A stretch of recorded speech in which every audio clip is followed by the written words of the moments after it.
de la résilience dans le PVP de Diablo 4? Non, c'est faux! En tout cas, il y aura bien de la réduction de dégâts pour le PVP. Comment vont être gérés les World Boss? Peut-on faire la quête principale si on n'est pas de même niveau que nos collègues? Pourquoi le chien de mon voisin est à ma place?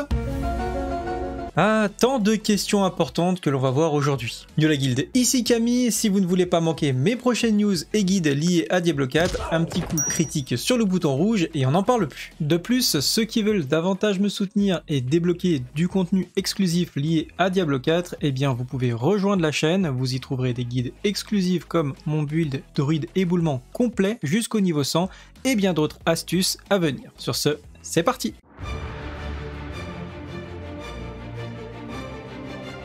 Et on commence tout de suite avec le sondage du jour. Alors oui, pour ceux qui ne l'ont pas vu, dans l'onglet communautaire de YouTube, vous avez régulièrement, enfin je vous poste régulièrement des sondages un petit peu pour voir ce que vous pensez de différents sujets, plus ou moins intéressants d'ailleurs. Et là je vous ai demandé tout simplement, avec les infos du dernier patch note et la dernière bêta, quelle est selon vous la classe qui est la plus puissante pour Endgame. Donc c'est marrant parce que ça permet de faire une petite tier list, on va dire, en demandant l'avis du peuple sur une sorte de mini tier list. On a le sorcier qui est en tête avec 31% des votes, suivi du voleur avec 21% des votes, le druide avec 18% des votes, le nécromancien avec 15% des votes et le barbare dernier avec 14% des votes. Qu'est-ce que vous pensez de ce classement? Dites-le moi en commentaire.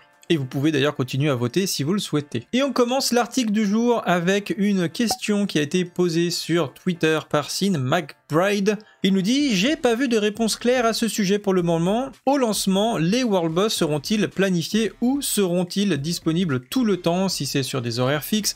Je suis aussi curieux de savoir quels seront-ils. » Réponse de Adam Fletcher de Blizzard, il dit « Ils auront des moments d'apparition, mais ils seront variables. » Ouais, c'est un petit peu comme si on disait « Oui, ton bus, il a des heures d'arrivée, mais elles vont être variables. » C'est un peu le même genre de réponse qu'il nous a fait, le Adam. Donc moi, j'ai essayé de comprendre ça, et je me dis « Ça indique que l'apparition des boss devrait être aléatoire, mais affichée relativement à l'avance sur votre carte. À voir de combien de temps on dispose pour avoir l'information, mais du coup, peut-être que si on a un clan bien organisé, ça peut être intéressant pour faire rapidement circuler les informations.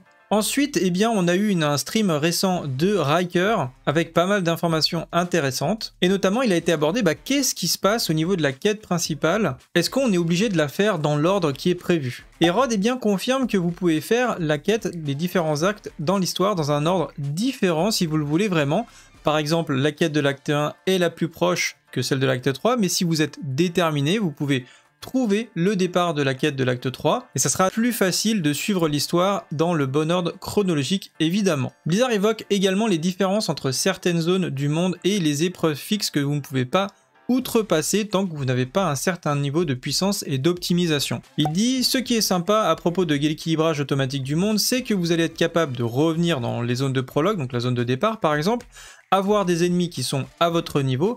Par contre, certains donjons, comme le Capstone, alors j'ai pas le terme en français, mais c'est le donjon qui va vous permettre, qui doit être validé, qui vous permet de commencer derrière les donjons de cauchemar, sera à un niveau de difficulté bien spécifique. Les mobs ne vont pas s'adapter à vous, donc si vous ne pouvez pas les battre, vous devrez vous optimiser et il faudra revenir plus tard et essayer à nouveau. Ça, je trouve que c'est un très bon concept parce que quand vous avez l'intégralité du jeu qui s'adapte à votre niveau, ça peut être assez ennuyant. Et j'aime bien aussi le sentiment d'avoir un niveau qui est fini à un moment donné et que je dois le battre et me dire ok, j'ai fini le jeu entre guillemets. Et d'ailleurs c'est ce qui avait été annoncé, qu'il y aurait bien une fin à Diablo 4, mais en fait c'est le système de saison qui va apporter des nouvelles difficultés et des nouveaux niveaux et des nouveaux challenges. Également on a vu l'apparition de Lilith et des nouveaux boss de Diablo 4 dans le trailer officiel du lancement du jeu. On a pu voir le World Boss mort errante qu'on n'a pas encore pu croiser sur la bêta, un autre boss de sang qui avait l'air bien badass, et Lilith qui nous fait une attaque de sang, ma foi, assez stylée. Concernant la progression des quêtes principales en groupe, il y avait eu une demande qui avait été assez intéressante également. Il dit « Quand vous êtes en train de jouer en coop à Diablo 4, qui a la progression de la campagne ?